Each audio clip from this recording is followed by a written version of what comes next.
Vanakkam, good morning to all of you, and my appreciation to the organizers of the Alagappa Institute of Management for organizing this online event.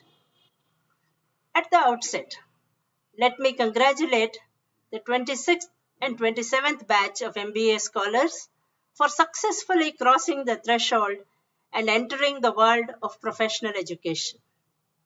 On the one hand, you are one step closer to the future of your dreams. On the other, when you enter the working world 1 or 2 years from today, it may well be unrecognizable thanks to COVID-19. Brace yourself. You will be tap dancing to the tune of your professors and faculty, even as you wobble with the seismic shifts at your feet. So, let me give you a peek into what your 2-year B School sojourn will be and how to find your balance for that duration. You will be spending your days and nights of the next 1 or 2 years in lectures, assignments, group discussions, case studies, as your professors try to teach you and make you adept in business and economics and marketing and operations research. The pressure cooker atmosphere of a management school will convince you that you have seen it all, done it all, nothing could be more challenging, nothing can daunt you anymore.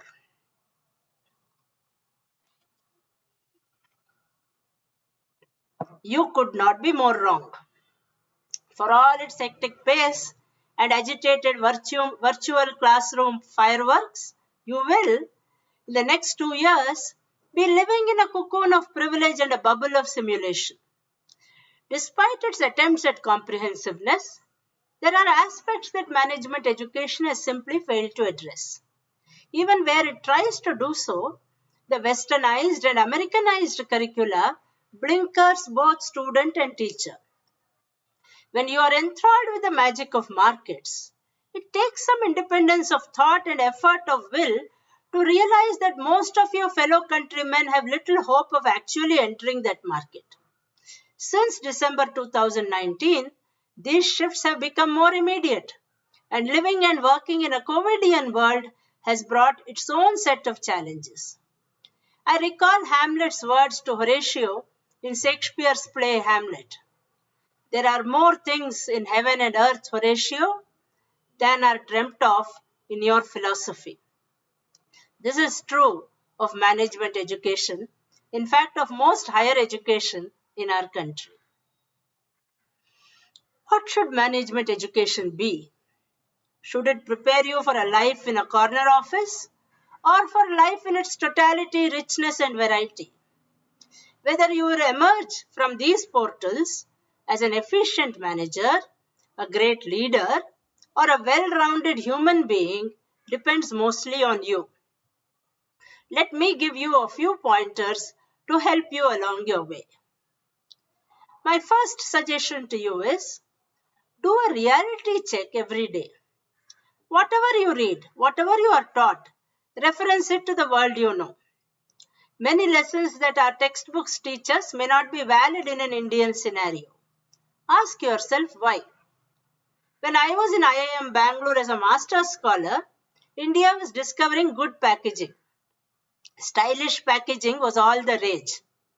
My marketing professor showed us the example of an excellent perfume produced by Khadi Gramodyog Bhavan. It is called Javvad in Tamil. இப்போ கூட நீங்க போனா பார்க்கலாம். ஒரு சின்ன பாட்டில் கிடைக்கும் ஜவ்வாதுன்னு in Chennai Khadi Gramodyog Bhavan. His claim was that though the product was good, it would not sell because it was sold in a simple glass bottle with a simple label. I argued with him.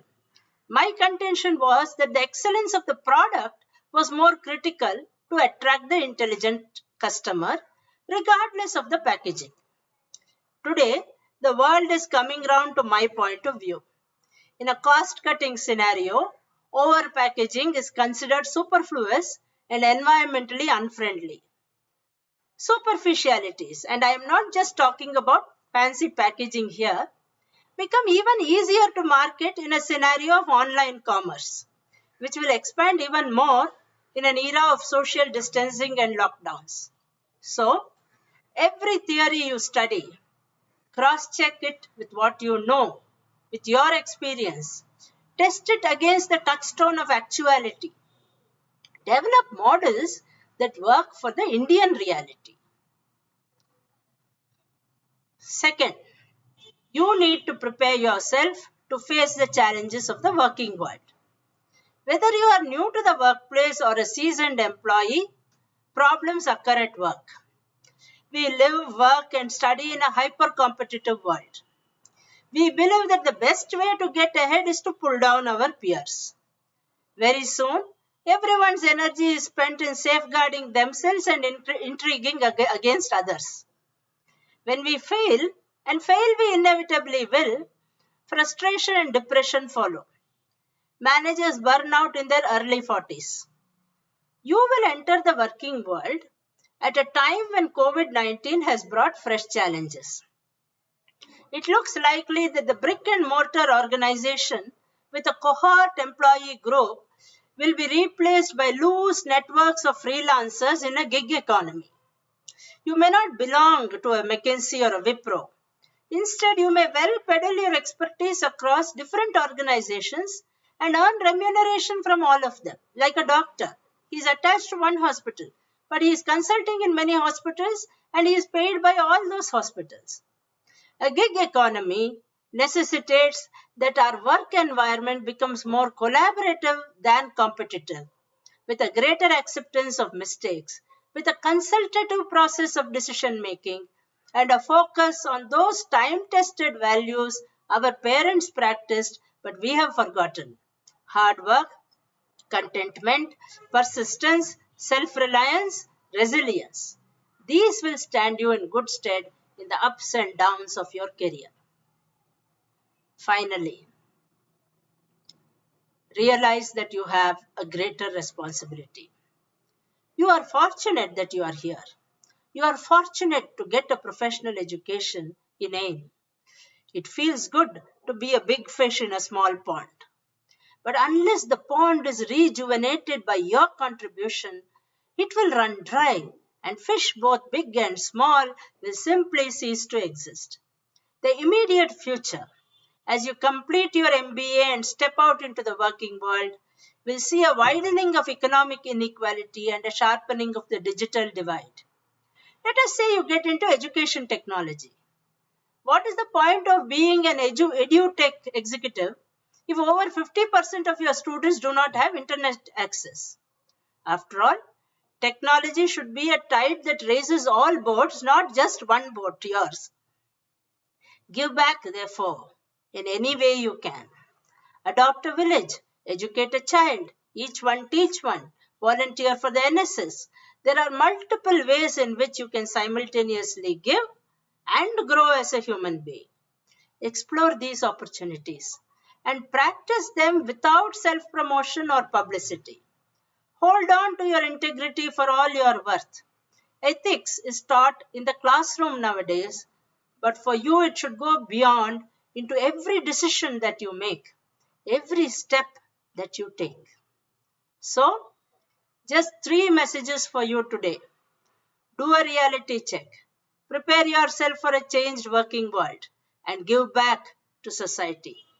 I have no problems with your entering the rat race. Do so by all means if you are truly convinced that you are a rat.